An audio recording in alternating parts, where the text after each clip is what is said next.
1.1 मधला 7 नंबरचा प्रॉब्लेम हा काय डिफरंट टाइपचा आहे बरोबर. आता इथं काय दिसतंय तुम्हाला बाळांनो 99x 101y 499. सेकंड इक्वेशन काय आहे 101x 99y 101.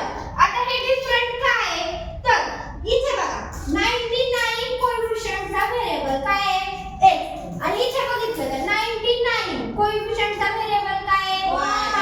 जेव्हा असा प्रॉब्लेम दिला जातो तुम्हाला असं एक्झाम्पल दिलं जातं तेव्हा सिम्पली तुम्ही काय करणार एकदा दोन्ही इक्वेशन काय करणार तुम्ही ऍड करणार आणि एकदा काय करणार सबट्रॅक्ट करणार. ठीक आहे. मग आता पहिल्यांदा काय करूयात आपण ऍडिशन करू.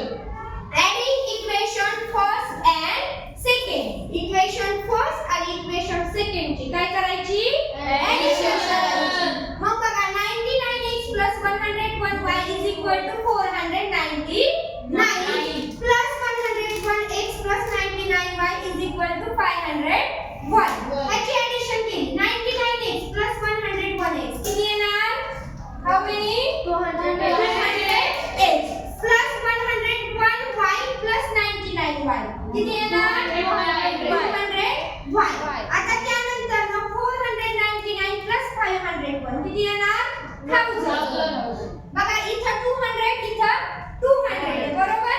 मग आपण 200 काय काढू शकतो कॉमन काढू शकतो. काय काढू शकतो कॉमन काढू शकतो. मग x plus y राहणार. इथून जर आपण 200 काय काढला कॉमन काढला तर इथं काय राहणार x plus y. हा 200 इथं काय आहे मल्टिप्लाय इकडे येऊन तो काय झाला बाळांनो डिवाइड. आता 20 ला 20 काय होणार आहे कॅन्सल आणि 25 चा 10. फर्स्ट इक्वेशन काय आलं तुमचं x plus y 5. ऍडिशन करून आलेलं इक्वेशन त्याला तुम्ही नंबरिंग दिला 3. काय नंबरिंग दिलं त्याला 3. आता ऍडिशन केली. आता त्यानंतर दोन इक्वेशनची काय करणार तुम्ही सबट्रॅक्शन. मग काय सेंटेन्स येणार तुमचं subtracting equation first from second. मग इक्वेशन फर्स्ट फ्रॉम सेकंड काय आपलं सेकंड इक्वेशन 101x 99y 501. आता सबट्रॅक्ट करायचं म्हणजे साइन काय होतात चेंज होतात. आपलं इक्वेशन काय 99x 101y 499. सबट्रॅक्शनला साइन चेंज होतात. इथं प्लस आहे इथं काय होणार मायनस. प्लसचं काय होणार मायनस प्लस मायनस. 101 मधनं 99 मायनस केले किती आले 2x आले बरोबर. त्यानंतर हा प्लस मायनस काय होतो मायनस आणि साइन कोणतं येतं बिग नंबरचं. काय येतं बिग नंबरचं. बिग नंबरला साइन कोणतं येतं मायनस. कोणतं मायनस. 101 मधनं 99 केले किती येणार आहे 2. ठीक आहे. आणि y आहे तसा पुढे बघा 501 मधनं 499 केले किती आले 2 आले बरोबर. आता इथून कॉमन काय निघणार मग काय कॉमन निघणार 2 कॉमन निघणार. ठीक आहे. इथून 2 कॉमन काढल्यानंतर राहिलं काय x मायनस y. हा 2 काय इथं मल्टिप्लाय इकडे येऊन काय झाला तो डिवाइड झाला. 2 च्या टेबल मध्ये 2 किती नंबरला असतो 1. 2 1 चा 2. मग इथं काय आलं दुसरं इक्वेशन तुम्हाला x y 1. सबट्रॅक्शन करून जे इक्वेशन आलं त्याला नंबरिंग काय दिलं तुम्ही 4 नंबर दिलं.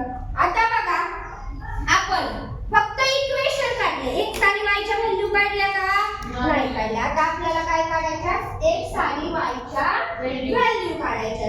मग त्या कशा काढणार आता थर्ड नंबरचा आणि फोर्थ नंबरचं इक्वेशन बघा. ठीक आहे. त्याच्यावरून आपण काय काढतो x आणि y च्या व्हॅल्यू काढतो. आता ह्या दोन इक्वेशनची जर ऍडिशन केली adding equation third and fourth ह्याची जर मी ऍडिशन केली तर बघा x plus y is equal to 5 x minus y is equal to 1. इथं कशाने मल्टिप्लाय करावं लागणार आहे का नाही करावं लागणार कारण ऑलरेडी काय तुम्हाला व्हेरिएबलचे कोएफिशियंट सेम आहे बरोबर. मग बघा ऍड केल्यावर x plus x 2x plus minus minus होतं परत 5 plus 1 6. हा 2 इकडे जाऊन काय होणार आहे डिवाइड. 2 3 6 मग x इज इक्वल टू 3 आला. x इज इक्वल टू 3 आला. आता काढायचा आहे काय आपल्याला y. काय काढायचा y. x is equal to 3 put in equation 3. आता x ची व्हॅल्यू इक्वेशन किती मध्ये पुट करणार आपण 3 मध्ये. काय येणार मग x y is equal to 5. हे किती इक्वेशन आहे तुमचं थर्ड. जिथे जिथे तुम्हाला x दिसते तिथे तिथे काय पुट करणार 3. दिसला x किती टाकायचा तिथं. मग 3 + 5 इज इक्वल टू 5. हा 3 काय आहे प्लस इथे येऊन काय झाला मायनस